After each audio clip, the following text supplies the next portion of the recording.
Halo, kembali lagi dengan Bunda Didi. Wah, lama juga nggak bikin sate usus ala angkringan ya teman-teman aku. Nah, waktu ketemu usus yang bagus, langsung buat deh kemarin. Oke, aku share resep detailnya ya teman-teman. Pertama, didihkan air, masukkan jahe. Lalu masukkan usus ayam yang sudah dicuci bersih, dikucuri jeruk nipis, kemudian dicuci kembali, lalu rebus hingga mendidih ya. Nah, setelah mendidih, rebus sebentar, tapi nggak perlu sampai empuk, lalu angkat. Selanjutnya, siapkan bumbu halus.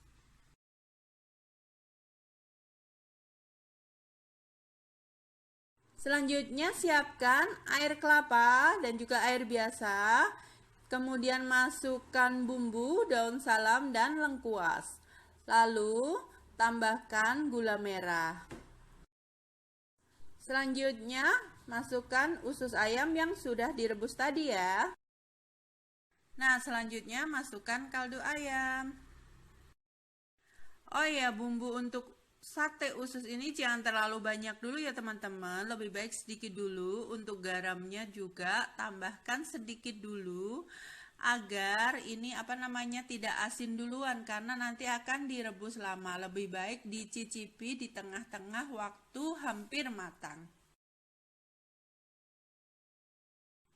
Nah, selanjutnya aduk-aduk hingga gula larut. Nah, kalau udah larut gulanya bisa dicicipi sebentar lalu tutup pancinya. Selanjutnya tinggal dimasak dengan api kecil sampai air habis. Nah, seperti ini. Kalau mau agak kering itu bisa ditambahkan sedikit minyak sambil diaduk-aduk terus ya hingga agak mengering. Nah, seperti ini sate usus ala angkringannya sudah siap. Tinggal kita tusukkan ke tusukan sate ya, teman-teman. Oke, selamat mencoba.